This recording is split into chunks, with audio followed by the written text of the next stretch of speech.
ئەم دیدارە هەڵبەت ماوەی چەند مانگێک ئامادەکاری بۆ کرا و چەندین کۆنفرانس لە سەرئاستی ناوچە جیاجیەکانی هەرێمی کوردستان و تەنانەت شاری بەغداش بەڕێوە چووەکو ئامادەکاری بۆ بەڕێوەبردن و بۆ گەیشتن بە دیداری گشتی یەکێتی نیشتیمانی کوردستان کە 28 پێنج واتە ڕۆژی شەممە یەکەم ڕۆژی دیدارەکە بوو بۆ ماوەی 4 ڕۆژ بەردەوام دەبێت ئەمڕۆ سێم ڕۆژێتی و سبەینێ کۆتا ڕۆژی دیدارەکە دەبێت. ئەم دیدارە لەژێر دروشمی نوێبوونەوە و چاکسازی کە پێداچوونەوە دەکات بۆ کاری حیزبی و کاری ڕێکخراوەیی و تەنانەت گۆڕانکاریەکان یان گۆڕانکاری لە سیاسەتی یەکێتی نیشتیمانی کوردستاندا. چواردە لیژنە پێکێنراوە لەسەر جەم سێکتەرە جیاوازەکان لەسەر جەمبوارە جیاوازەکان کە کاری ئەم لیژنانە ڕاو بۆچوون و پێشنیار و پێشنیازەکانی خۆیان دەخەنە ڕوو کە هەریەکە لەو لیژنانە لە کەسانی پسپۆڕ و شارەزا و لێهاتوو پێک هاتوون کە ڕاو بۆچوونەکانیان خۆت هەر لیژنەیەک راپۆرتی خۆی ئامادە دەکات واتە چواردە راپۆرت ئامادە دەکرێت و دواتر پێشکەش بە لیژنەی باڵا دەکرێت و پاشان لیژنەی باڵاش بەرزی دەکاتەوە بۆ سەرەوە. ئەمڕۆ لەسەر دیدارەکە گفتوگۆ دەکەین دواتر دوو میوان لەگەڵ ئێمە دامیوان دەبن کە هەریەکان لە لیژنەیەک لەگەڵ ئێمە دامیوان دەبن وردەکاری زیاتر لەسەر کاری لیژنەکان و بەڕێوەچوونی کاری لیژنەکان و گرنگی ئەنجامدانی ئەم دیدارە بە شێوەیەکی گشتی وە بۆ دانیشتوان یاخود بۆ خەڵکی هەرێمی کوردستان ئەنجامدانی ئەم دیدارە چه گرنگیەکی دەبێت هەڵبەت تەنها بۆ لایەنگرانی یەکێتی نیشتیمانی کوردستان نا بەڵکو بۆ تەواوی خەڵکی هەرێمی کوردستان و دانیشتوانی هەرێمی کوردستان تەنانەت بە ئاوارەکانیشەوە. دواتر میوانمان دەبێت گفتوگۆی لەسەرەکەی.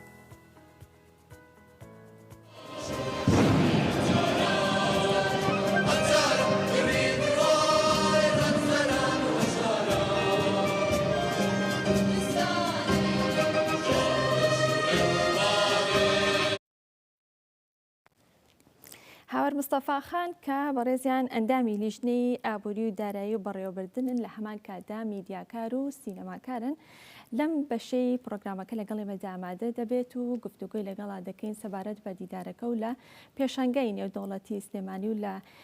لیژنەکان و یاخوبڵی لە کاری لیژنەکانەوە لەگەڵ ئێمە ئامادەیە. کاک هاوار سڵاوت لێبێت و بەیانیت باش. سپاس بۆم دەرفەتە و سپاس بۆ ئامادەبوونی بەڕێزت. کاک هاوار سەرەتا پێم خۆشە بۆ پرسیارە دەست پێ بکەم کە هاوار مستەفا خان کە بە میدیاکار و سینەماکار ناسراوە بەڵام بۆچی چۆتە لیژنەی ئابووری؟ زۆر سپاس سڵاو لێوە بەیانی ئێوە و بینەرانی تەلەڤیزیۆنی گەلی کوردستان تەلەڤیزیۆنی دایک لە هەمووان پیرۆز بێت. وەڵا لێرەش زۆر جار پێم ئەڵێن بۆچی لە بەشی ڕاگەیاندن یا سیاسەتی کللتوری دیار نیت و ناتبینین و کەچی لێرە لە ناو هۆڵەکەی من لە ڕاستیدا بۆ ئەم ساڵ جیاوازتر بیرم کردەوە و ئەوەش دەرەنجامی ئەو ژێرخانەی کە دەیان ساڵی ڕابردوو بەسەریادا تێپەڕین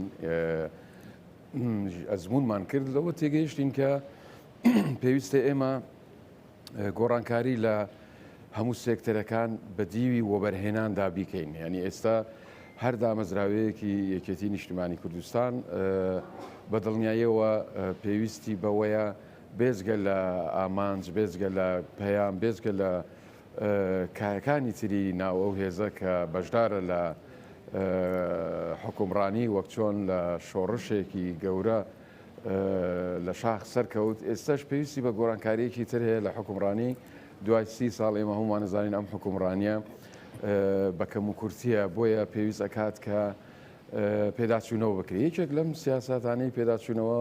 وەکو حیزب با بڵێن کایە حیزبی ئەوەیە کە ئەم ساڵێکێتی بە ڕێگایەکی دیتر ئەوەی ڕاگەیان کە دیدار ئەکات بۆ ئەوەی هەموو ساڵێک لە نێوان کادیرانی خۆی و پسپۆران لە دەرەوەی حیزب پێداچوونەوە بە کار و چالاکی و پرۆژەکانی یەکێتی نیشتیمانی کوردستان لە ناو حیزب و لە دەرەوەی حیزبدا بکاتەوە. من کە بە میدیاکار و سینەماکار ناسراوم پێم وایە دەبێت یەکێتی نیشتیمانی کوردستان و هێزەکانی تر و حکومڕانی و کەرت و کۆمپانیەکانی تر جیاوازتر لە جاران بیر بکەینەوە و کار بکەین. کارکردنی ئێمە لەم کایە ئەوەیە کە ئەبێ وەبەرهێنانی ئێمە وەبەرهێمانی پەیام و پەیمان و وەداهات بێ. ئێمە چۆن بتوانین لەو قەیرانی کە ئێستا کوردستان گرتوتەوە لە بێکاری لە تەندروستی کە ئەوانە هەمویان پێویستیان بە ماڵی و داهات و دەرامەت هەیە بۆ چارەسەرکردن و بۆ پێشخستنی بۆیە من چوومەتە لێژنەی ئابووری و دارایی و بەڕێوەبردن بۆ ئەوی بتوانم سەرەتا لەناو ئەو هێزە گەورە و کاریگەرەی گۆڕەپانی سیاسی کوردستان کە بەدڵنیاییەوە کەلێن هەیە من پێم وایە ئەم کەلێنە من ئەتوانم بەوە پڕی بکەمەوە کە دەست بکەم بە پەخشکردنی یا شەڕکردن لەسەر ئەو بیر و بۆچوونانە کە وا ئەکات حیزب و حکومڕانی و هەرێمی کوردستان بەگشتی لە خۆشگوزەرانی یەکدا بێت نەک ئەوەی کە ئێستا تێدا ئاژین بۆیە من بەو نیەتە چوومەتە ناو ئەو لێژنەیە کە بتوانین سێکتەرەکان فرە ڕەهەند بن و فرە هەمە جۆر بن بۆی بتوانین کاری لەسەر بکەین و ئەوە ئامانجی منە باشە یەکەم. کاک هاوار هەموو ئەوانەی کە بەشداری لیژنەکان یاخود ئەندامن لە لیژنەکان و تا دەکاتە لیژنەی باڵا و کاکوبار و سەرۆک پاڤڵ بە گەشتبینیەوە لەم دیدارە دەڕوانن ئومێدێکی زۆریان بەم دیدارە هەیە. ئەم ئومێدە بۆ یاخود ئەم دیدارە گرنگیەکەی لە چیدایە؟ منیش هەمیشە لە ژیانمە گەشتبین و ئومێدم هەیە بە ژیان بەڵام هەبێ ئومێد و گەشتبینی بە پرۆژە چارەسەر بکرێت نابێ وەکۆڵێ لەسەر سەرکەوتن وەکۆ جار جەنابی مام جەلال ئەیوت لەسەر سەرکەوتنەکان مەخەون ینی پاڵ مەکەون کە شتێنی لێ بکەنەوە بڵێن ئیتر تەواو بوو نەخێر ئەم گەشتبینیە ئەبێ ببێتە پرۆژە و پرۆژە ئەبێ ببێتە کردەوە و کردار و هەڵوێست ئێمە هەمومان نەزانین ئەوانەی لە ناو حیزبن لە دەرەوەی حیزبن کۆمەلگا بەگشتی لە ناو قەیرانی زۆر گەورە و فرەڕەهەندا ئاژین ئەم قەیرانانە پێمان ئەڵێت ئێمە لە کوردستان بە پلەی یەکەم قەیرانی ماڵی سەیرەکەین لە کوردستان داهات و دەرامەتێکی یەکجار زۆر گەورەیە من و زۆری تری وەکو من هەمیشە واڵین لە کوردستان هەموو شتێک هەیە بەڵام هەموو شتێک بە کەم و کورتی ڕوا هەموو شتێک بە کەمترین داڕشتنی پلان جێبەجێکرێت بۆیە ئێمە لە قەیرانین اینجا قەیرانێکی تر هەیە کە زۆر گەورەیە و ئەمەی دروست کردووە ململانی سیاسیە من بەش بە حاڵی خۆم پێم وایە ئەبێ کارێک بکەم لەو بەشەی خۆم و بتوانم ئەم هێزە چەندێک لەگەڵ ئەو پرۆژانەی ئێمە دێتەوە بێ فشار بکەین و خۆشببختانە کاڵین گەشتبینن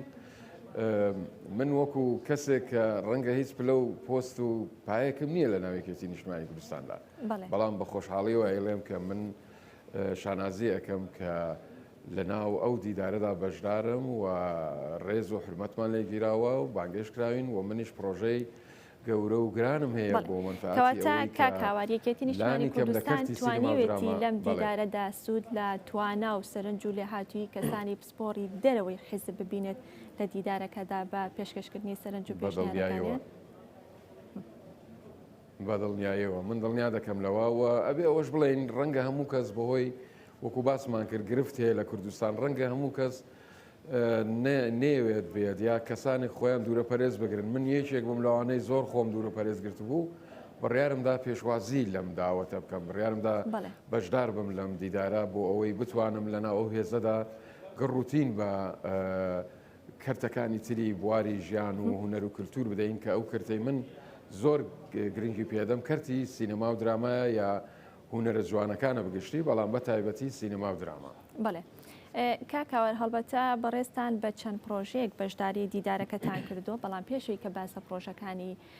جەنابتان بکەین پێم خۆشە بە شێوەیەکی گشتی باس لە کاری لیژنەکەی ئێوەیان بڵێ لیژنەی ئابووری و دارایی و بەڕێوەبردن بکەین کاری لیژنەکە ئێستا چۆن بەڕێوە دەچێت گەیشتۆتە چ قۆناغێک و سەرنج و پێشنیارەکانی لیژنەکە بەگشتی چۆنە تا ئێستا.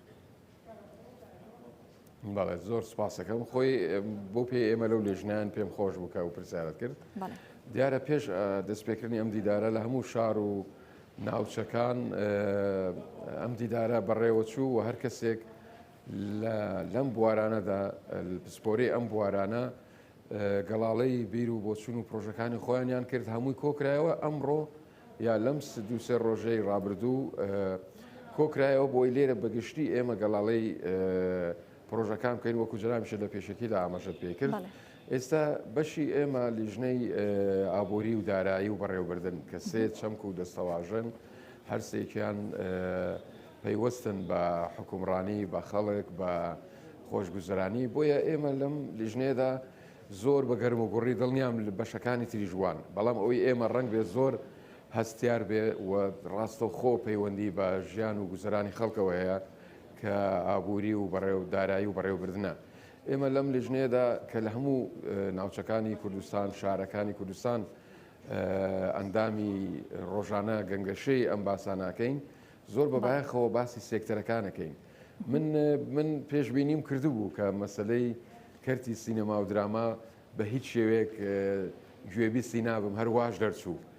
بەڵام خۆشبەختانە کە من دەستم کرد بە پێشکردنی پرۆژەکە و باسوخوازکردن تاکە پرۆژەیە لە بواری ئابووری و دارایی و بەڕێوەبردن کە پەیوەندی بە کەرتی سینەما و دراماوە هەیە لەم بەشەدا زۆر بە گەرم و گوڕی گەنگەشەیەکەین و من قسەی زۆرم لەو بوارەیەوە کردووە. پێم وایە یەکێتی نیشتیمانی کوردستان ئەگە دەرفەتم دەی تۆزێک ورتر باسی ئەوە بکەم. یەکێتی نیشتیمانی کوردستان لە سەردەستی چەندین خوێنەوار دکتۆرا و بە پاڵپشتی چین و توێژە جیاوازەکانی کۆمەلگا و بە پاڵپشتی هێزی پێشمەرگە کە لە هێزی پێشمەرگەشە خوێنەوار و خەڵکی جوتیار و کرێکاری تیابووە و خاوەن شەهادەی تیابووە بڕوانامەی تیابووە. ئەم هێزەی دروست کرد کە ئەمڕۆ ئێمە قسە لە گۆڕانکاریەکانەکەین دیارە کێماسی هەیە وەکو وتم. جا ئەم هێزە لە ڕابردوودا من هەموو جار لە دانیشتەکانیشە بەرمونەی هێنمەوە. لە ناو یەکێتی نیشتیمانی کوردستاندا ئەندامی سەرکردایەتی هەبووە، موزیسیان بووە، گۆرانی بێژ بووە، هۆزانڤان بووە، ڕۆمان نووسن. ئێستا ئەندامی مەکتەب سیاسیمان هەن، ئەندامی کارا و چالاکی ئەم هێزە هەن لە بواری ئەدەب و هونەرە گرنگی بەو بوارە دەنجکۆیەکێتی وەک کۆڵەکەیەکی گرنگ لەسەر ئەم بناغەیە پایەکانی داکوتا. بەڵام بەداخەوە لە ماوەی 30 ساڵی ڕابردوودا زۆر بەکەمی بەسەر ئەم سێکتەران داکەوتووە. من شتێکی تری ژەڵێم کاتی خۆی کۆتایی هەشتاکان ڕۆژنامەی ڕێبازی ئازادی هەبوو بەنهێنی ئەگەیشتە شار و ئەمانبینی. لە لاپەڕەی کۆتاییە هەواڵێکم خوێندەوە کە مەکتەبی ڕاگەاندنی یەکێتی نیشتیمانی کوردستان بەشی سینەما 3 فیلمی دوکۆمنتاریەکە. یعنی بێنە بەرچاوتان کاڵێم یەکێتی نیشتیمانی کوردستان لە شاخ مەکتەبی ڕاگەیاندنەکەی بەشی سینەمای هەبووە. باشە دوای 32 ساڵ 33 ساڵ ئایا شتێکی گونجاوە کە یەکێتی نیشتیمانی کوردستان لەو بوارە نەکاتەوە کە لە قۆناغە جیاوازەکانە بایەخی داوە، بەڵام من گومانم نییە لەوەی کە بایەخەکە وەکو پێویست نییە بە هیچ شێوێک. بۆیە من هاتوومەتە ئەم گۆڕپانە شەڕێکی گەرمی خۆم بەم هێزی نەرمە ئەیکەم و من دڵنیام چاوەڕوانیشەکەم کە لە کۆتایی راپۆرتی ئەمڕۆدا زۆر بە ڕوونی ئاماژەی پێکرێت و هێشتا کاری بۆکەین لە سەرکردایەتیشدا. من خۆم لەسەر ئاستی تاک و گشتی هاوڕێم هەن لە سەرکردایەتی گەنگەشاکەم لەگەڵیان، چونکە ئەم بوارە بۆ من نییەوەکو شەخص، ئەمە بوارێکە بۆ ئەمڕۆ سبەی یەکێتی نیشتیمانی کوردستان و خەڵکی کوردستان. ئەمێ ئەوش بڵێم یەکێتی نیشتیمانی کوردستان ئەگەر 100 ساڵی بۆ تەرخان بکەی لە سینەمادا ڕەنگە فریای ئەو هەموو داستان و نەبەردی و قارەمانێتێ نەکەوێت کە بە هەزاران کەس خۆیان کرد بە قوربانی و گیانفیدای خاک و نیشتیمانی کوردستان. ئێمە داستانمان زۆرن ئەو بێجگەلەوەی لە دوای ڕاپەڕین. بەڵێ هەر لە درێژەی قسەکان تا کە ئاماژەت بەوەدا کە پرۆژەکانی تۆ کە پێشکەشت کردو لە بواری سینەمای پێم خۆشە ورتر باز لە پرۆژەکان بکەی کە پێم وابێت 4 پرۆژەت پێشکەش کردووە. هەر 4 پرۆژەکە ئەگەر بە کورتی بۆمان باسکەی کە پرۆژەکان چین و ئامانجی جەنابتان بە دیاریکراوی لە پێشکەشکردنی پرۆژەکان چییە؟ زۆر باشە، زۆر سوپاس. یەکەم پرۆژە کە من زۆر گرنگی پێدەم بە ناوی کەرتی سینەما و درامایە. ئێمە کەرتی کوشتتوکاڵمان هەیە، کەرتی پیشەسازیمان هەیە، کەرتی سامانی سروشتی و گەشتیاری و هەتا دوایی. لە هەموو دانیشتەکانی لیژنەکەشە باسی هەمویان ئەکرا بە چڕوپڕی، بە تایبەتی کەرتی وزە سامانی سروشتی لە ناویشیدا نەوت و گاز. بەڵام من سەیرمە کرد کەرتی سینەما و دراما کە زۆر گرنگترە. ڕەنگە ئێمە بەیانی لە خەو هەڵسین بیرە نەوت و گازەکان یەک دڵۆپە نەوتی تیانەمێنێ، بەڵام کللتور و فەرهەنگ بۆ هەمیشە ئەمێنێتەوە. گەلی کوردیچێکە لەو گەلانی کە لە کللتورە لە فەرهەنگا یەکجار دۆڵەمەندە. ئێمە هیچیمان لێ وەبەر نەهێناوە. بۆیە من پرۆژەیەکم پێشکەش کردووە ئەم پرۆژەیە بۆ ناو حیزبە و بۆ دەوڵەتیشە. بۆ ناو حیزب ئەوەیە کە حیزب ئەتوانێت پشتیوانی کەرتی تایبەت بکە لە بواری سینەمایە. بۆ چینە؟ ئایا ئێمە لە وڵاتەیە بێ فیلمین بێ دراماین یان فیلممان هەیە و درامامان هەیە بەڵام بینەریان کەمترین یا بە شێوەیەک لە شێوازەکان تێری بینەری ئێمە ناکا وەکو باسم کردیانی گەلی کوردستان پڕپڕە لە چیرۆک و داستان لە بەدرێژای هەزاران ساڵ. ئەگەر ئێمە بین قارەمانەتیەکی 50 ساڵە بباز بکەین یا ئەم 30 ساڵە یا ئەم حەوت ساڵی ڕابردوو کە لەگەڵ دەستگای وەکو تیرۆریستی داعش پێشمەرگە قارەمانەکان گەنجانی ئێمە شەڕیان کرد مقاومەیان کرد توانیان ئەم هێزە لە بین بەرن. ئەی نابێ ئەمانە ببن بە سریال و زنجیرەی تیڤی و ئەی نابێ ئەم قارەمانێتیە تۆمار بکرێت کە خەڵک ڕەنگە نەزانێ مە چۆن بەدی هاتووە. بۆیە پرۆژەی من کەرتی سینەما و دراما ئەوەیە کە ئەم کەرتە بە شێوازێکی پرۆفشنال بچێتە پێش بە سیستیماتیک. من بەشێکم بۆ دەوڵەت داڕشتووە کە ئەوەیە دەوڵەت بۆ ماوەی 8 ساڵ واتە 2 خولی حکومڕانی هەر خولێک بۆ 4 ساڵ 100 میلیۆن دلار تەرخان بکە بۆ ئەم کەرتە بۆ ئەوی ئەم کەرتە بتوانێت ژێرخانی خۆی دابنێ لەسەر سەرخانەکەی دەست بکە بەکار و بتوانێت کەرتی سینەما و دراما ببێتە مایەی دەرفەتێک بۆ هەلی کار و بۆ بژێوی و بۆ وەبەرهێنان کە تا ئەو ئەندازە ئێمە وەبەرهێنان بکەین نەکرد لە ناو کوردستان یا هەرێمی کوردستان بەڵکو لە سەرانسەری دنیا ئێمە بتوانین بەرهەمی خۆمان بگوازینەوە بۆ ناوەندەکانی فستیڤال و دنیا وەکو چۆن فیلمی کوردی بەشداری زۆر کاریگەری کردووە لە فستیڤالەکانی دنیای. خاڵێکی تر کە بوارێکی گرنگە لای من ئەوەیە کە یەکێتی نیشتمانی کوردستان ئەیتوانی پشتیوانی ئاژانسێک بکە کە یەکێکە لە پرۆژەکانی بەندە بەناوی ئاژانسی مادێنا کە ئەم ئاژانسە بتوانێت هەواڵ و زانیاری بەرهەم بێنێ و بشتوانێ بیفرۆشێ. ئێستا ئێمە کاتی خۆی کە لەگەلی کوردستان بووین هاوبەشیمان لەگەڵ دوو ئاژانسە هەبوو ڕۆیتەرز و ئیخلاس بۆ نمونە پارەیەکی باش ئەدەیت ڕەنگە ئەم هاڵە پێویستیانشمان بەدەست نەگا بەڵام ئێمە بۆ خۆمان نەبین بەو ئاژانسە کە هەواڵ بۆ خۆمان لە سەران سەری کوردستان بە کوردستانی پێنجەمیشەوە کە دەرەوەیە ئەم هەموو ملیۆنەها کورد لە دەرەوە ئەژی ئێمە بتوانین هەواڵ لە چالاکیەکانیان بەدەستبێنین زانیاری بەدەستبێنین بۆ ئەوەی بخینە ناو لینکەکانی ئەم ئاژانسە و بۆ کەناڵە هەمە جۆرەکانی یەکێتی خۆی پەخشی بکاتەوە و هاوبەشیش بیدا بە تەلەڤیزیۆنەکانی دنیا هەڵبەتە وەکو چۆن ئێمە بەکرێ بەکڕین وەرمانەگردی یەکێتیش بتوانێت ئەم ئاژانسەی بەم شێوەیە گەشە پێ بدا و پەروەردە کەواتە کاکاوەر پەیوەندیەکی ڕاستەوخۆ لە نێوان سینەما و دراما لەگەڵ میدیادا هەیە ئەمە تا چەند گرنگە؟ بەڵێ زۆر گرنگە. من پێ دەڵێم ئێستا دام و دەستگاکانی یەکێتی نیشتیمانی کوردستان ئەگەر میدیایی بینرایی وەربگرین بە لۆکاڵ و ئاسمانیەوە ڕەنگە دەیان کەناڵی هەبێت. ئێمە چەند درامای باش ئەبینین لەو کەناڵانە چەند هەواڵ و زانیاری ئەبینین لەو کەناڵانە لەسەر ئەم بەرهەمانە چه ئەو بەرهەمانە هی دام و دەستگایەکی تەلەڤیزیۆنی یەکێتی خۆی بێ یا کۆمپانیای دەرەوەی یەکێتی و دەرەوەی کەناڵەکانی یەکێتی پێم وایە هەمووان کۆکین لەسەرەوەی کەمترین چالاکیەکانی دراما و سینەما نەکرد لە هەرێمی کوردستان بەڵکو لە پارچەکانی تریژ وەکو وتم لە پارچەی پێنجەمیش کە دەرەوەیە ئێمە چالاکیمان زۆرە. من بەردەوام سەیرەکەم فیلمی کوردی هەن بەڵام ئێمە لە چوارچەوەی خۆمان قەتیس کردووە کە پێمان وایە تەنها هەرێمی کوردستانە لە کاتێکدا چالاکی بەرهەمێنانی فیلم لە ڕۆژاوا هەیە. ئێستا لە ڕۆژاوای کوردستان کۆمپانیای زۆر کارا دەرکەوتون لە ڕۆژهەڵاتی کوردستان هەن دراما هەن فیلم هەن لە باکوور هەن. کەواتە تا ئێستا وەزارەتی ڕۆشنبیری چی کردووە؟ ینی وەزارەتی ڕۆشنبیری چی کردووە یان ئەوە تا کاری کردووە بەڵام لە ئاست تەموح و چاوەڕوانەکانی ئێوەی سینەما کاردانیە؟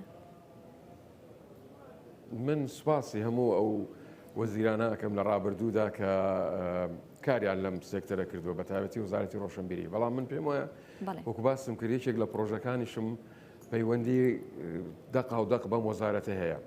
پرۆژەکەی من ناوی وەزارەتی کولتور و ڕووناکبیری کوردستانە بە ناو و بە ناوەڕۆک گۆڕیمە ئەم وەزارەتە لە جیاتی بەکار بۆ ئەوەی وەکو وەزارەتی کوشت و کاڵ و سامانە سروشتی و ئەمانە لە بریەوەی بەکاربەر بێ و بەرهێن بێت. یعنی ئێمە لە وەزارەتی ڕۆشنبیریە ئەبینین بۆ نمونە لایانی کەم لەوانەیە 20 ساڵ ئەم وەزارەتە لای یەکێتی بوو بێ بەڵام یەکێتیش نەیتوانیەوە لە ڕێگەی ئەم وەزارەتەوە ژێرخانێکی گرنگ و گەورە دابنێت ڕەنگە ئەو پەیوەندی بە یەکێتینەوە نەبوو بێ بەڵام لەسەر یەکێتی کەوتووە پەیوەندی بە دەوڵەتەوەیە کە پلانی نییە بۆ ڕۆشنبیری و کللتور و فەرهەنگ ئێمە لە بیرمانە لە کاتی شەڕی داعشە زۆربەی بودجە و داهات و دەرامەتەکانی ئەم وەزارەتانە بڕان لە جاتیەوەی زیاد بکرێ چونکە تۆ لەم لە کاتی شەڕا زیاتر لە کاتی ئاشتیا پێویستت بەوە هەیە بایەخ بە وەزارەتی ڕۆشنبیری بدەیت بۆ ئەوەی بتوانێت لە ڕێگای فلم و سرودی نیشتیمانی و ئاهەنگەکان و نەک بڵێم وەکو دەوڵەتە تۆ تاریتارەکان نەکە وەکو دەوڵەتەکانی پێشووکە بەشان و باڵی ئەوە هەڵدان بەڵام ئەمە ڕاستیە ئێمە پێویستیمان بۆ هەبوو کە لەم ماوەیە زیاتر تین و تاو بدەین بە گەلی خۆمان بە هێزی پێشمەرگە بە میدیاکاران کە بتوانن لەو ڕۆوە بەرهەمیان هەبێ بە هونەرمەندان خۆیان من ئەزانم ئێوەش ئەزانن زۆربەی ئەوانە بە خۆبەخش کراون زۆربەی گۆرانی و کلیپ و سرود و هەتا فیلمە کورتەکان کە بەشداری فیستیڤالەکانیان کردووە بۆیە من پێم وایە ئەم وەزارەتە ئەبێ لە ناوڕۆکە بگۆڕێ و ئەبێ یەکێتی نیشتیمانی کوردستان کە من ئەم پرۆژەیە لێرە پێشنیارەکەم پشتیوانی بکە و خاڵێکی تر ئەم وەزارەتە لێرە بەدواوە نەچێتە ناو بەش بە شوێنەی حیزبایەتی بەڵکو بە ئەم وەزارەتە لێرە بەدواوە ببێتە وەزارەتی ئەهلی کار خۆی بە هونەرمەند و ئەدیبان بەڵام بە میزانەیەکی کراوە دیاریکراو بۆ 8 ساڵ بۆی لەم 8 ساڵەدا ئەم وەزارەتە پێی خۆی گرتبێ نەک پێویستی بە حکوومەت نەبێ بەڵکو لە داهاتوودا بەشدار بێت لە دەوڵەمەندکردنی قاسەی دەوڵەت وەزارەتی دارایی بۆی داهات و دەرامەت پێیا بکات. بەڵێ کەواتە کاکاوەر ئەم جۆرە پرۆژانە دەبێتە هۆی ڕەخساندنی هەلی کار و دەرفەتی کاری زیاتر؟ بەدڵنیایەوە من ئێستا لێرەدا بنیشمەتوانم بە شەو و ڕۆژ ینی هەزاران ناوی هونەرمەندت بۆ باس بکەم کە هەن کاریگەریش بوون ڕۆژێک لە ڕۆژان چ لە جیلی پێش ئێمە چ لە نەوەی ئێمە چ لە نەوەیەکی تر ئێستا بەڕێوەیە کارەکەن کە من ئەیان بینم ئێوەش ئەزانن دەیان گەنجی پڕ هێز و زەمان هەن بەڵام دەرفەتی کارکردنیان نییە گیرفانی بەتاڵی دەوڵەت کە خۆی وانیشانەدا ئەبێت گیرفانی گەنج چۆن بێت کە بەڕاستی گیرفانی گەنج بەتاڵە بەڵام زاک بیرکردنەوەیەکی بەهێزی هەیە هەوڵەدا توانەسازی هەیە بۆیە من پێم وایە کاتێکی زۆرمان لە چیز خۆمانداوە بە ململانەی ناجۆری سیاسی لەبری ئەوە ئەبێ ئێمە دەست بکەین بەکار دابنیشین هەر کەسێک لە بواری خۆیدا پەرە بە توانەسازی خۆی بدا و شەڕی خۆی بکە من ئێستا ئەم شەڕی کە لە ناو لیژنەی ئابووری و دارایی وەڕێبردنی دیدارێکی گەورەی یەکێتی یەکەم خۆشەڕی خۆم نییە بەتەنیا شەڕی هەموو هونەرمەند و ئەدیبانە لە نەک لە هەرێمی کوردستان لەسەر تاسەری کوردستان بە پێنجەمیشەوە بەڵێ کاکاوەر ئەم پرۆژەی جەنابەت کە پێشکەشت کردووە ئەگەر پرۆژەکە قبول بکرێت یان بڵێ کاری جدی لەسەر بکرێت بەڵام ئایا لە هەرێمی کوردستان یا بڵێ تەلگای کوردی تا چەند هۆشیارن لە بەرامبەر هونەری کوردی لە بەرامبەر سینەمای کوردی؟ من ئەو پرسیارە زۆر گرنگە من پێم وایە ملەتی ئێمە فیلمە بینێ دراما بینێ لە ماڵەکان هیچ ماڵێک ئەوەی تەلەڤیزیۆنی هەبێ باوەڕ ناکە فیلم دەرامانە بینێ بۆیەش ئێمە لە کوردیەکەیە بینەرمان هەندێک جار کەمە یا سسە لاوازە لەبەرەوەی ئیشی باشتر بە کوالەتی باشتر ئەبینێ چ لە فیلم چ لە دراما من ئەمێ نمونەیەک بێنمەوە من کە لە میسر بووم بۆ ماوەی 8 ساڵەوە چەند جاریش باسم کردووە وڵاتێکی وەکو نایجیریا کە ئێستا بەرهەمی فیلمیان لە هی هۆلیوود زیاترە بەڵام سینەمایان نییە ئەوان سینەمای ئەوان پێ ئەڵێن فامیلی سینەمای فامیلی یعنی هۆڵی سینەما چواردە هۆڵی سینەمان هەیە کە 170 میلیۆن کەسن بەڵکو هەفتانە 50 فیلم دروستەکەن بە DVD ئەیفرۆشن کە ڕەنگ بە ئێستا تەکنۆلۆژیا بە ئەندازەیەکی تر پێشکەوتووە ئێمە باسی هەر ئەواکەین کە مرۆڤ ئێستا مرۆڤێکی گردوونیە من و تۆ ئەتوانین بچینە ماڵەوە دابنیشین هەرێکێکمان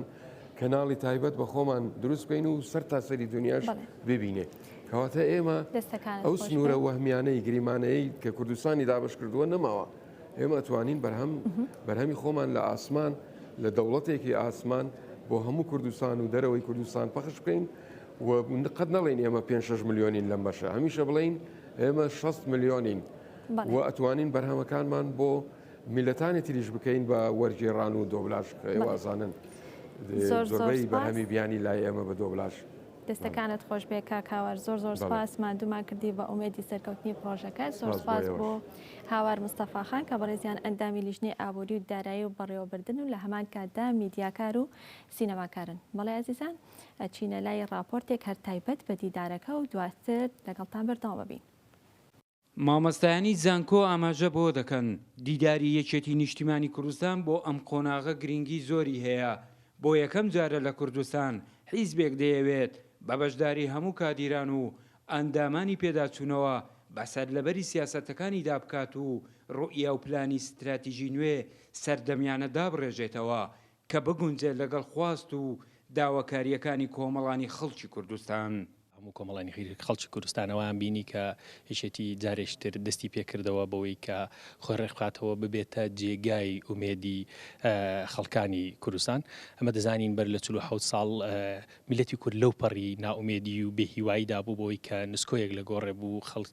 باوەڕی وابوو کە جارێشتر زەحمەتە شۆڕژ دووبارە بێتەوە. لە دوای 47 ساڵ هێشێتی جارێکی تر لە ڕێگەی دیدارەوە دەیەوێت دووبارە ئومێد بە خەڵکی ببەخشێتەوە بۆی کە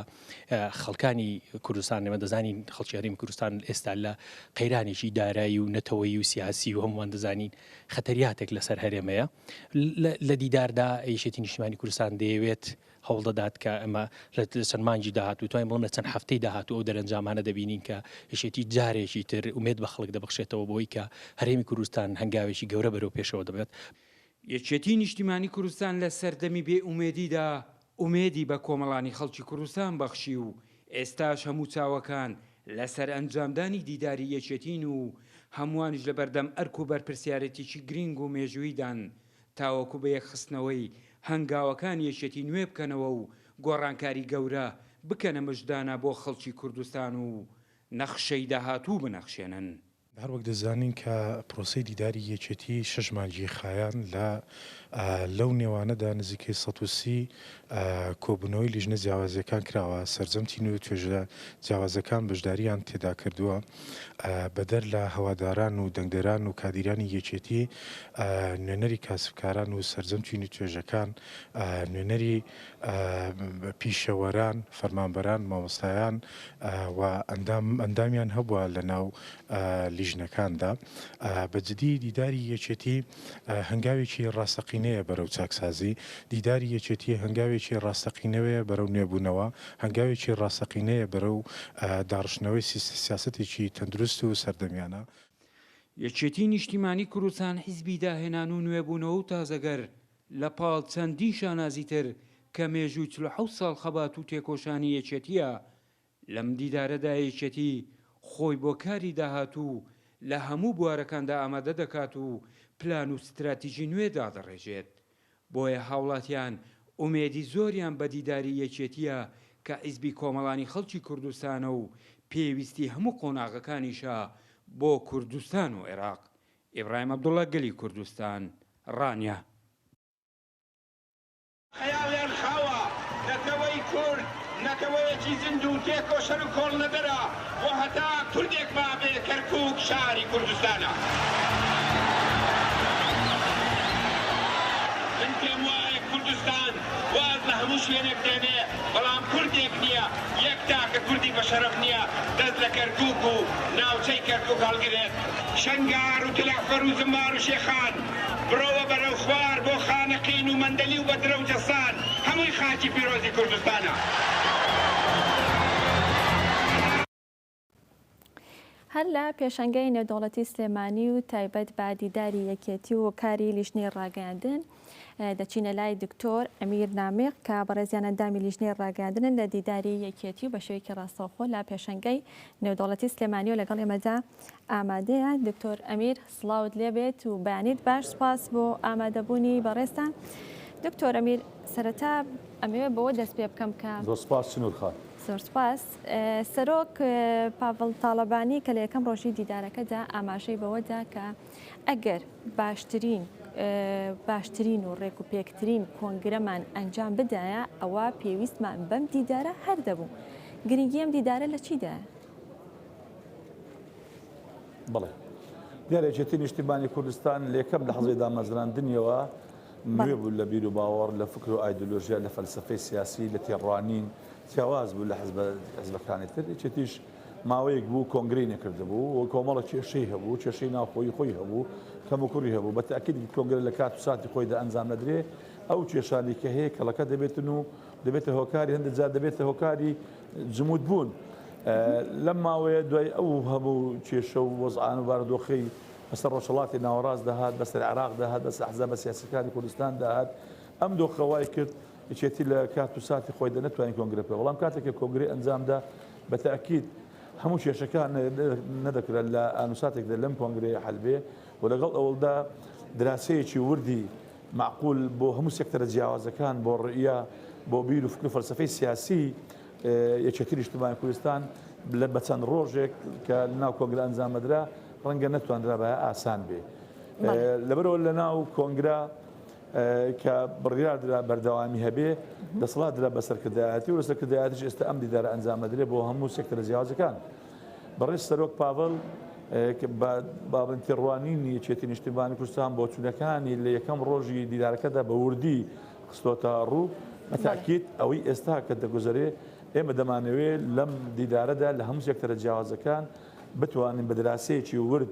کە مناقەشەیەکی وردی ئەکادیمیانە دەکرێتن هەواڵانە بەخنەکانیان پێشدیارەکانیان بۆ چوونەکانیان تێڕوانینیان بۆ ئایندا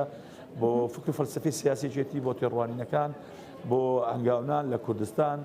بۆ عێراق بۆ دنیای دەرەوە بۆ هەرێمایەتی بۆ سێکتەری ئابووری بۆ سێکتەری تەندروستی بۆ سێکتەری خوێندنی باڵا بۆ سێکتەری پێشبەرگە هەموو کارە خزمەتگوزارەکە کە کۆمەڵانی خەڵکی کوردستان پێویست بێ ئێمە چی بکەین ئەمە دەبێتە هۆکاری هەم دەوڵەمەندبوونی پێڕۆ پرۆگرامی یەکێتی نیشتیمانی کوردستان هەم دەبێتە شوداس و فکر و فەلسەفەی سیاسی یەکێتی نیشتیمانی کوردستان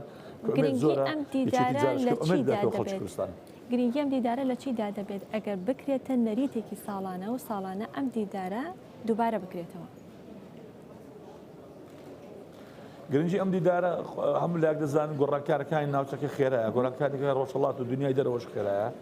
و حزبی سیاسی ئەبێ لەگەڵ ئەم گۆڕانکاران نەخۆی بگونجێ ناکرێت هەر لەسەر نەمەتە تەقلیدی و کلاسیکەکە هەنگاو باوێن ئەمە یەکێتی کێستا ئەم دیدارە ئەنجام دەداتن شتێکی داهێنانێکی تازەیە حزبانی تری سیاسی لە گۆڕەپانەکەی عێراق کوردستانیش نیان کردووە و ئومێد دەکەین ڕێگەوانیش بتوانن بە جۆرەکی تر شتێکی لەم شێوەی ئەنجام بدەن لەم دیدارەیە ئەوەی کە ئەبێ وەکو باسم کرد هەموو زۆربەی زۆری هەواڵەکانی یەکێتی لە هەموو مەڵبەندەکان لە هەموو پارێزگاکان لە هەموو ئیدارە سەربەخۆکان بەشداریان تێدا کردووە پێشدارەکانیان هەبووە لە چوارچێی راپۆرتە کۆکراوەتەوە و گەیشتوتە لە ژنەی باڵا لێرە و لەو ئەو راپۆرتۆ زائیدەن ئێستا لە هەموو مەحافەزەکان لە هەموو ناوچەکان هاتوون ینی بە دەرفێتێکی زۆر فراوان هەیە ئازادانە ئەتوان بیر بۆ چووی خۆیان پێشدارەکان با بڵێن بخەنە ڕوو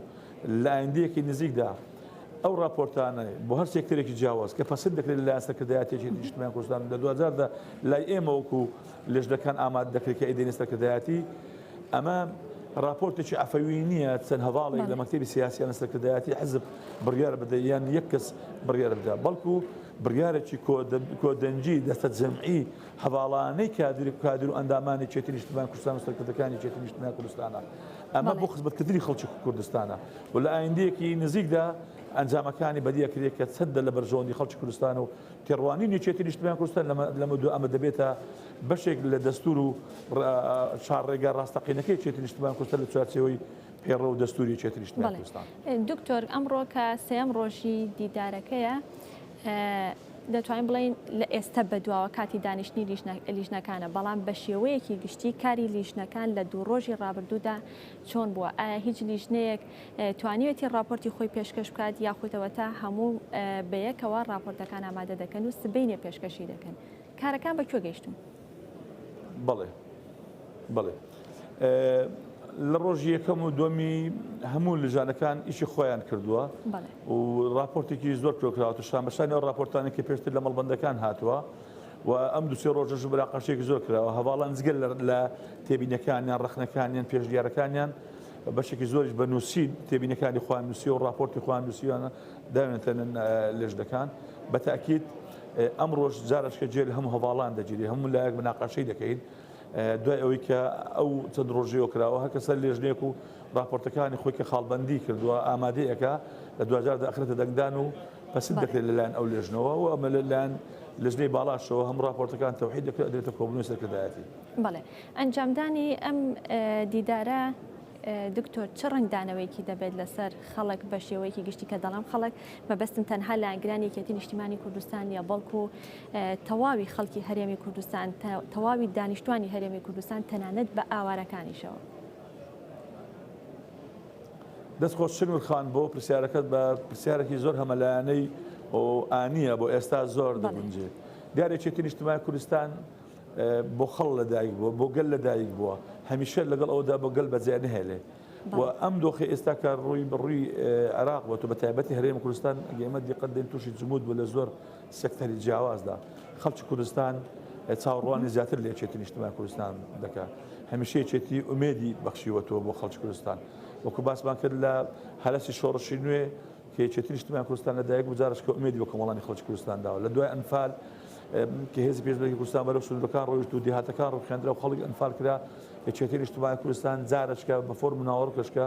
بڕیارێدا گەل بەجێ نهێڵێ پێشبەرگە پارتیزانەکانی با بڵێن هێشتەوە لە ناوچە جیاجیەکان ڕێخستنهێنەکان لە چوارچێوەی سپای ڕزگاری کوردستان و سرک دامەزراندەوە بۆ دنیای دەرەوە پەیوەندیەکان دیپلۆماسیەکانی هەنگاو نابووی کورد تووشی جینۆساید ڕەچەکوژی دەبێتەوە تووشی هەڕەشەی سڕینەوەی مۆرچی نەتەوایەتی ئەبێتەوە یەکێتی نیشتیمانی کوردستان قیادەی ڕاپەڕینی کرد ڕاپەڕین و ئازادکردنی کوردستانی کرد لە ڕووی ئەعلامەوە لە ڕووی مێدیاوە گرنگێکی زۆری بە مێدیادا بۆ سەرچاوی خەبەری ئەعلامی یەکێتی نیشتیمانی کوردستان لە ڕاپەڕین بۆ سەرچاوی ئاژانسی خەبەری هەموو جیهان و ڕۆژهەڵاتی ناوەڕاست ئێستاش کە خەڵک زۆر لە زۆرەکە تووشی ناومێدی بووە متمانە لاواز بووە ئێمە دیقەت دەین لە دو هەڵبژاردننی ئەخیری چنوور خان بینیمان کەمتری خەڵک بەشداری هەڵبژاردەکانی کرد واتە خەڵک لێمان گلیان لێمان هەیە کەواتە کەموکڕی هەیە کەواتە هەڵە هەیە کەواتە ڕەخنە هەیە یەکێتی نیشتیمانی کوردستان لەم هەموو ئەو لێژنانە بە وردی دراسی داخوازەکانی خەڵکی کردووە کێشەکانی خەڵکی کردووە پێداویستەکانی خەڵکی کردووە بۆ کۆمەڵانی خەڵکی کوردستان چی پێویستە وەکو گەلی کوردستان چی پێویستە وەکو یان و قاوارەکەی ئێمە چی پێویستە و ئێمە وەکو حزبێکی سیاسی وەکو یەکێتی نیشتیمانی کوردستان چیمان پێویستە بە تەکید بێگومان دراسی وردمان کردووە و پێم وایە لە ئایندێکی نزیک دە ڕەنگە لەسەن بە ڕەنگە ئەو نەکتر بە دوو مانگەشەی مانگەکێ بەڵام ئەم بەرنامەیەش کارە بێت دوازات لە خزمەتی خەڵکی کوردستانە بێت دکتۆر ڕەنگە زۆر کەس بڵێ ئێمە کێشەمان هەیە ئێمە نرخی بانزین بەرزە یاخو نرخی شمەکەکان بەرزە ئەنجامدانی دیدارێکی لەم شێوەیە چی لە گیرفانی ئێمە و چی لە بژێوی ئێمە دەگۆڕێ بڵێ دیارە سیستەمی بەڕێوەبردننی وڵات کارێکی ئەوەندە ئاسان نییە بەتەنها وەکو باسی بکرد چەند ئاشخاصێک بڕیار لێ بدات ئێمە یەک لە کێشەکانمان تا ئێستا چی بووە هەوڵمانداوە ئێمە مەڵەندوستەکارەکان کراوە زۆر لە بیرۆکراسیەت هەبوو یعنی زۆر لە با بڵێن قۆڕخکاری هەبووە لە بڕیار دەسەڵات بۆ دەرکەوت ئێمە لە ماوەی چە ساڵی ڕابردوو لە زۆر شت هەیە بە پێی سەرکەوتو نەبووینە چ لە ئابرووی سەربەخۆ چ لە فرۆشتنی نەوت چ لە عقودانە و گرێبەستانی لەگەڵ کۆمپانیەکانی دەرەوە کراوە ئەمان هەموو کێشە بووە لە بواری سیاسی شو ئێمە نەمانتوان بە پێی پێویست سەرکەوتۆ بین نەگەێت ئەوە دیقەتکەین تا ئێستا وەکو پێویست ئێمە نەمانتوانی و ئەو کیان و قواری هەیە وەکو گەلی کوردستان لە چوارچێوەی ئینسانی و نەکراوە بە سیاسی لەت نەمانتوانی بکەین سیاسی لە کاتێک دێ ئێمە لە عێراق جێپەنجەمان دیارە لە هەرێمی کوردستان جێپەنجەمان دیارە ئەمانێکی ئێستا دەکرێت دراسەیە مەفروضە حکومەتی هەرێمی کوردستان ئەم جۆرە دراسانە بکە بەڵام ئەو یەکێتی نیشتیمانی کوردستانە دراسی ورد دەکەوت کاتێ بەرنامەی کار بۆ حکوومەت بۆ پەرلەمان بۆ کۆمەڵانی خەڵکی کوردستان بۆ هەنگاوەکانمان لەگەڵ عێراق بە تەئکید لە 2002 ئەمە لە خزمەتکردنی خەڵکی کوردستانە بۆ خزمەتکردنی ڕۆ خەبات تێکۆشانی ئەم گەلستەم دیدەیە کە خوێنێکی زۆرمان ڕێشتووە من پێم وایە لە ئایندەدا ئەنجامەکان دەبینی کە چەندە لە بەرژەوەندی خەڵکە بەڵێ یەکێک لە چواردە لیژنەکە هەڵبەت لیژنەی ڕاگەیاندنە ئێستا کاری لیژنەی ڕاگەیاندن بە کوێ گەیشتووە پێشنیارەکانی ئەم لیژنەیە چی بوون چیتان کردووە ئێمە بە چاوێکی ڕخنەگرانەوە سەیر و خۆمان کردەوە وەکو لێژنەی ڕاگەیاندن وەکو ڕاگەیاندنی یەکێتی نیشتیمانی کوردستان بە تەئکید یەکێتی نیشتیمانی کوردستان خاوەنی کەرەستەیەکی گەورەیە خاوەنی مێدیاکاری زۆر باشە ئێمە لەم قۆناغەدا لە قۆنا وەکو باسی بکرد لە خەباتی سەختی تێکۆشان ئەلامێکێتی بەس ڕادیۆکە چۆن گۆڤار ڕۆژنامەیەکی هەبووە بەڵام دڕی بەشەوە زەنجی ڕۆژە تاریکان دێنە بۆ ئومێدی خەڵکی کوردستان ئێستا ڕاگەیاندنی ئێمە باشە تا ئاستێکی باش بەڵام لە ئاستمۆی کەوادر و ئەندام و لایەنگرانی یەکێتی نیشتیمانی کوردستان نییە بۆچی هۆکارەکان چی ئێمە هاتوینە پەنجەمان لەسەر هەموو بریندەکان داناوە لەسەر ڕخنەکان داناوە باشە ئەمە گە کێشەیەگەر ئەمە کەمکوڕیە چارەسەریەکان چییە بە دراسەیەکی ورد بە مناقەشەیەکی هەواڵانە هەموو تێبینەکانمان نووسیوە کردومان خەریکین ئامادەیەکەین وەکو پرۆژەیەکی ئامادەکراو وەکو راپۆرتێک بۆ گەشتکردنی ئەعلامی یەکێتی نیشتیمانی کوردستان بۆی بگونجێ هەم خەڵکی کوردستان بە شێوە گشتەکەی ئەعلامی یەکێتی نیشتیمانی کوردستان بە ڕاگەیاندنی خۆی بزانێ و ئەو بابەتانی کە توێنیەتی بتوان لە چەرچەوەی دەزەکانی ڕاگەیاندنی یەکێتی نیشتیمانی کوردستان با بڵێن لێ خۆی ببینێتەوە و لە هەمان کاتدا سیاسەتی حزبەکەشمان ئامان و استراتیژی حزبەکەشمان چێ ئێمە لە چوارچێوەی ئەعلامی یەکێتی نیشتیمانی کوردستان ئەمەش بە فۆرمە ناوەڕێکێکی تر ئەمەش دیاری دەکەین ئەم سێکتەرە جیاوازش دیاری دەکەین لەگەڵ قوانین کوردی ئێمە لەکوێن و لەگەڵ دنیای دەرەوەش تۆ نەبین. بەڵێ ئەمی کاماشت پێدا بە شێوەیەکی گشتی کاری لیژنەکە بوو بەڵام پێم خۆشە پێشنیارەکانی جەنابەت خۆت بزانم وەکو مامۆستایەکی زانکۆ و کەسێکی ئەکادمی لە بواری ڕاگەیاندنە پێشنیارەکانی خۆت بە دەقیقی زیاتر چی بوون؟ چلوخان ئێمە بێ لەو قۆناغە تەجاوزکەین مثلا من یەک لە بۆچوونەکانم ئەوەیە با بڵێن ئەم سەحافەکاری ڕاگەیاندن نەکرد یەکێتی ئەم شێوە کلاسیکی و تەقلیدیە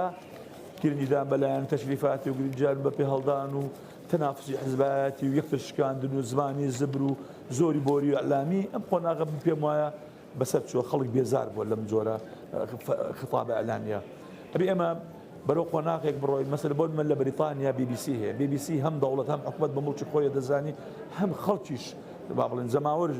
وەرگر بە مڵکی خۆی دەزانی ئێمە ئەبێ بە نەمەت تەقلیدیەک بە فۆرم ناوەڕۆکێک هەنگاو بەهاوین کە دراسی ئەکادیمی شان بەسانی ئەو مێدیاکارانی کە خاوەن ئەزمونن و ئەزمونی باشن زائدن ئەوانەی کە پسپۆرن ئەکادیمین شارەزان لە بوار ڕاگەیاندن ئەمان تێکەڵ چێژ بکرێن بۆ ئەعلامی یەکێتی ئێمە بەرەو پێش بەرین لە هەمان کاتدا دەزەکانی ڕاگەیاندن بەس بە تەنیا بە مێدیاکار بەڕێوە ناچێتن ئەبێت تەکنۆلۆژیای ئەعلامی گەشەکردو لە ئاست تەکنۆلۆژیا پێشکەوتەکانی ئێستا بێ و زائدن ئەبێت لە ڕووی ئابوووریەوە کەناڵەکانی ئەعلام گرنجیان پێ بدرێ و مێدیاکارەکان وەزی ئابووریان باش بکرێت ئێمە ئەگەر دیقەت دەین بەشێکی زۆری کەناڵ ئەعلامی کوردەکان ڕۆژنامەنووس ئاکتیڤەکانیان کادر و ئەعلامیەکانی یەکێتی نیشتیمانی کوردستان بۆچی کەناڵەکانی ڕاگەیاندنی یەکێتی نیشتیمانی کوردستان جێدی هەڵدەستە شوێنێکتن بەتاکید بەشێکی لەبەر بوارە ئابوووریەکەیە ژیان قورس بووە لەبەرەوەی بێ ژیانی ئابووری مێدیاکارەکانیشمان باشکەین کەناڵ ئەعلامیەکانمان دەوڵەمەندترکەین لە ڕووی تەکنۆلۆژیای زانیاریەوە لە ڕووی ئەو شوێنێک کە حەدەسە گەرمەکانی نییە تۆڕی پەیامێران ئێمە ئومێدمان زۆرە و کاری باشمان کردووە و ئەگەر ئیشی لەسەر بکرێن پێم وایە کەناڵی ئەعلامیەکێتی نەکرد بۆ یەکێتی نیشتیمانی کوردستان بۆ گەلی کوردستان جێگەی ئومێدی زۆر خۆش دەبێت باش دەبێت. دکتۆر منیش هەرویستم ئەو پرسیارە بکەم کە ئایا دیدار ئەنجام درا دوای ئەوەی کە لیژنەکان کاری خۆیان کرد راپۆرتی خۆیان پێشکەش کرد و بەرزیان کردەوە هەنگاوی دواتر چی دەبێت ئایا هیچ گۆڕانکاریەک ڕوو دەدات یان دیار نییە جارێ دەچێتی لە دوای کۆنگرەی خۆیەوە بەردەوام گۆڕانکاری ئەنجام دەداتن ئەو بینیمانە گۆڕانکاری زۆر باش لە هەموو شوێنەکان وا خەریکە بە تاکید لە ڕاگەیاندنیش بەشێکە دەکەوێت بابڵی کار لەسەوە دەکرێت ئێمە چۆن گەشە بە ڕاگەیاندنی خۆمان بدەین ئەم راپۆرتانە لە هەموو سێکتەرەکان لە ناوی شوێندا ڕاگەیاندن کە ئامادە دەکرێت ئەمە دەبێتە بەرنامەی کاری یەکێتی نیشتیمانی کوردستان و چۆن بیگوجێ لەگەڵ ئەم واقع ئێستا هەیە بە تاکید گۆڕانکاریش لەم ڕاگەیاندەکان دەکرێت نەکرد ڕاگەیاندن هەموو لێژنەکان ئەگەر بێ بابل لە ڕووی تیۆرەوە لە ڕووی ناوەڕۆکەوە لە ڕووی دراسەکردنی راپۆرتەکان شتی زۆر باش ئامادەکراوە ئەگەر نەچێتە بواری جێبەجێکردن کەواتە هیچمان نەکرد بە تاکید هەم سەرکردایەتی یەکێتی نیشتیمانی کوردستان هەم هەواڵ پاڤڵ خۆی لە نزیکەوە متابعی ئەم راپۆرتان دەکە ئەم بەرنامان دەکە لە کۆبلۆی سەرکردایەتی بە تاکید هەنگاوی جدی عملی داهێشتری بۆی جێبەجێ بکرێت ئەم ڕاستپاردانە تەنها دەبێتە کار و لە پەیڕۆ پرۆگرامی یەکێتی نیشتیمانی کوردستاندا دەمێنێتەوە یاخود لە ڕێگەی تیمەکانی حکوومەتەوە دەچێتە نێو حکوومەت و دەچێتە نێو پەرلەمانی کوردستانیشەوە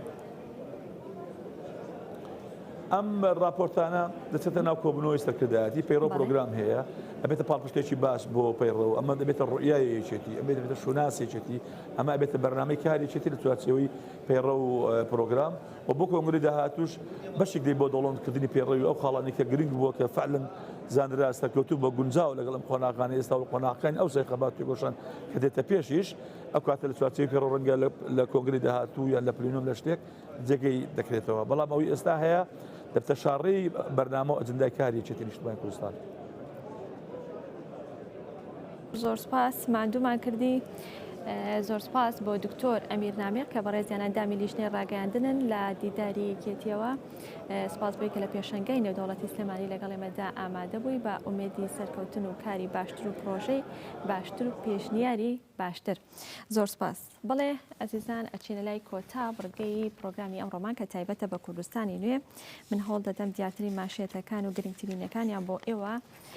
بخوێنەوە. لە لاپەڕەیەکدا هاتووە سەرۆک پاڤڵ جەلال تاڵەبانی دەڵێت یەکێتی خەبات بۆ هەموو کۆمەڵانی خەڵکی کوردستان دەکات. لە لاپەڕە دوودا کە چەند بابەتێک لە خۆ دەگرێت سەرۆک پاڤڵ جەلال تاڵەبانی خزمەتی زیاتری خەڵکی خۆشەویستی کوردستان بکەین لە دیداری یەکێتیدا هیچ سێکتەرێکمان لە یاد نەکرد و دەمانەوێت کاری باشتر بکەین و خزمەتی زیاتر پێشکەش بکەین. لە لایەکی ترەوە دەڵێ بە پەرۆشەوە بەرەو ئامانجەکانی دیداری یەکێتی هەنگاو دەنێن کە خۆی لە نوێبوونەوە و چاکسازی لە حیزبە تێکۆشەرەکەماندا دەبینێتەوە. لە لاپەڕە سێدا کە بابەتێکی تێدا بڵاو کراوەتەوە قوبات تاڵەبانی دەڵێت لە پاڵ خستنەڕووی کێشەکاندا لیژنەکان چارەسەری پێویست دەخەنە ڕوو. لاپەڕە چوار تەنها هەندێک بڵاوکراوە و ئاگاداریە. لاپەڕە پێنجی کوردستانی نوێ دوو بابەت لە خۆ دەگرێ، بابەتێکیان سوتاندنی دەهڵودانی جوتیارانی کەرکووک و بابەتێکیشیان تایبەتە بە ماتۆرسکیلەکان ڕاگرن کە ئالان ڕۆڤ نووسیوێتی لە کوردستانی نوێدا بڵاوکراوەتەوە. لە لاپەڕە شەشی کوردستانی نوێدا هاتووە پێگەی بەهێز و هاوسەنگی یەکێتی لە کێشەی عێراقدا. گۆران فەتحی بابەتەکەی نووسیوە و دەڵێت ڕووداوەکانی ڕابردووی هەرێم دەرخەری ئەوە بووە کە هەر کات هێزە سیاسیە کاریگەرەکان ناکۆک بووبێت ئەوە کاریگەری خراپی لەسەر کۆی کایەکانی ناو هەرێم بەجێهێشتووە. لە لاپەڕە حەوتە کە چەند بابەتێکی تێدایە سەردەمێکی نوێ لە خەباتی حیزبەتی دەستی پێکرد. ئەم بابەتە ڕێبین عومەر نووسیوێتی لە لایەکی ترەوە لە ناو ڕووداوەکاندا ئازاد ئیبراهیم ئەحمەد دەڵێ ئیسرائیل لە نێوان عێراق و سعودیەدا. لە لایەکی ترەوە پرسی گەنج لە ئەجێندای دیداری یەکێتیدا مەریوان مەسعود نووسیوێتی. لە لاپەڕە هەشدا شتێک نییە بە ناوی سیستەمی لیبرالی جیهان کامەش بابەتێکە درێژی هەیە لە لاپەڕە هەشدا بڵاوکراوەتەوە. لە لاپەڕە نۆدا سەرقەڵەمێک بۆ تیپی مۆسیقای شەید کارزان کامەش بابەتێکە شوان کەریم کابان نووسیوێتی بابەتەکە درێژی هەیە دەتوانن خوێنەری بن لە لاپەڕە نۆی کوردستانی نێدا. لاپەڕەدا چەند بڵاوکراوە ئاگاداریەکە لاپەڕە 11 هەر بە هەمان شێوە. لە کۆتا لاپەڕی کوردستانی نێدا دیداری یەکێتیە بۆ یادی 47 ساڵی دامەزراندنی براوەکانی 25مین فێستیڤاڵی گەلاوێش، بیۆگرافیای نووسەر و هونەرمەندان. ئەمە لە دیاترین ناونیشانەکانی کوردستانی نوێ بوو. هەڵبەت کوردستانی نوێ پاشکۆی هەیە کە ستادیۆمە کۆمەڵێک هەواڵی وەرزشی ناوخۆی و جیهانی تێدا بڵاوکراوەوە و دەتوانن خوێنەری بن. بەڵێ عزیزان گەیشتینە کۆتایی پرۆگرامی ئەمڕۆمان. هەمیشە لەش ساخ و تەندروست باش بن. کاتێکی خۆش خواتان لەگەڵ.